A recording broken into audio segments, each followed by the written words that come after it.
My name is Faith, and for my persuasive speech, I chose to talk about hazing and the dangers of hazing and why it should be put to an end. We've seen the Hollywood movies. We've seen sororities and fraternities, Greek life parties. We've also seen the hazing that can occur in those circumstances.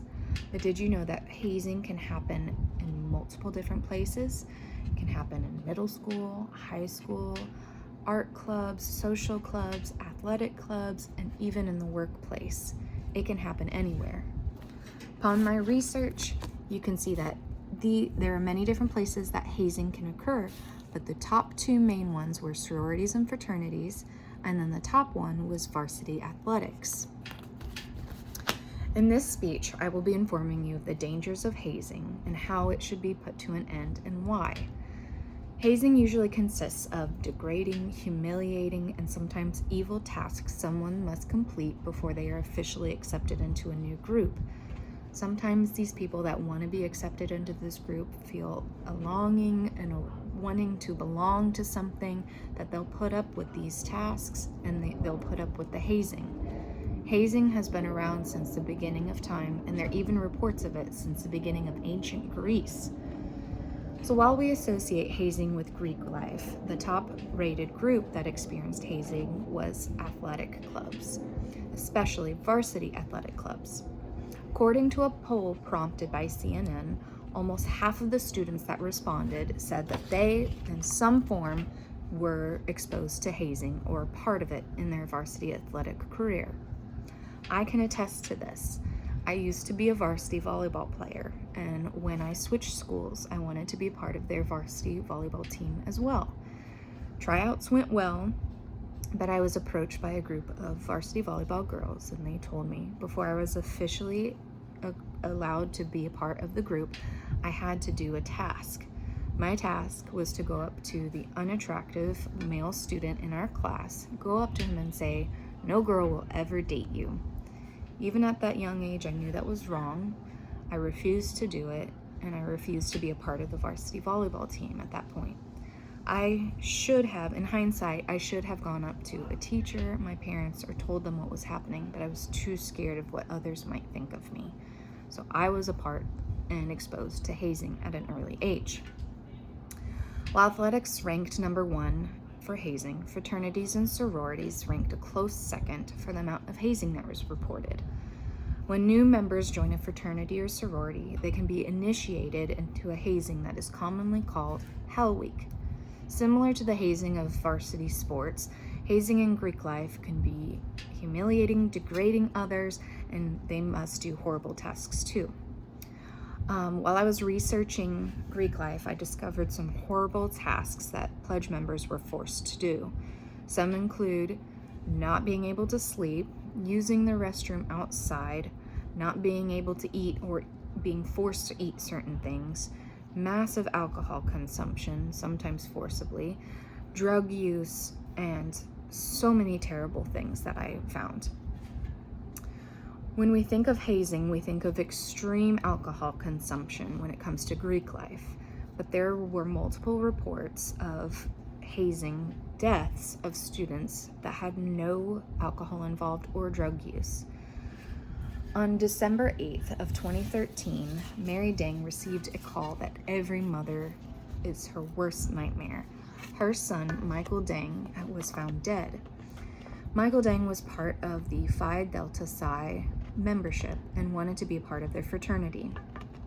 Upon their hazing, they told Michael Dang he was part of the glass ceiling ritual, which, in that ritual, you put a blindfold or some sort of covering on top of the person's head, which they did to Michael.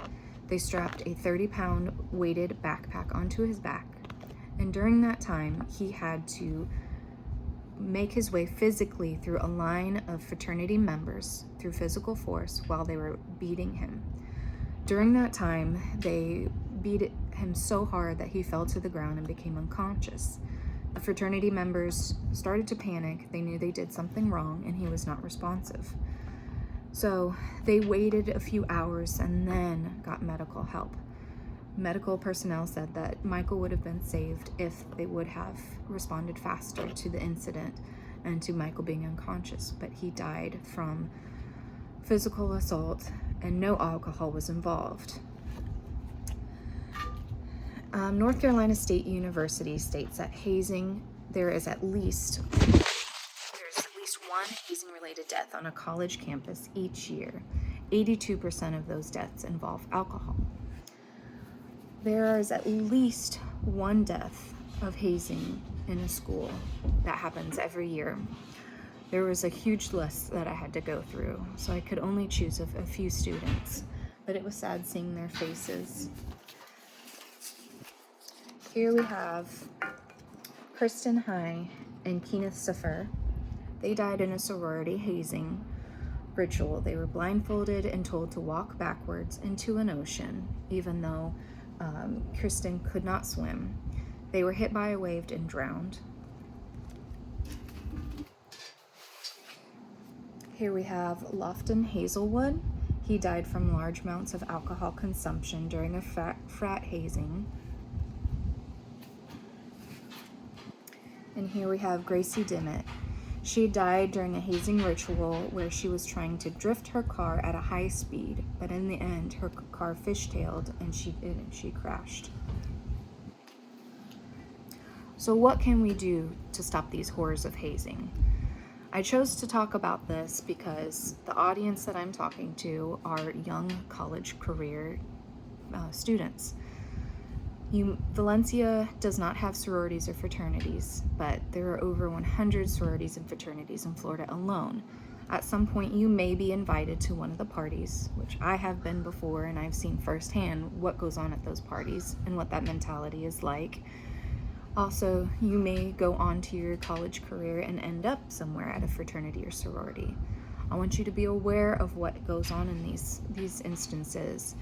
And I also want you to be aware that hazing occurs in things in places other than sororities and fraternities.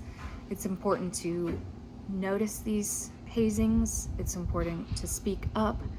Make sure that whatever group or organization you become a part of, make sure that there are strong anti-hazing rules enforced. Valencia has anti-hazing rules that are strict, and they stand for anti-hazing strongly.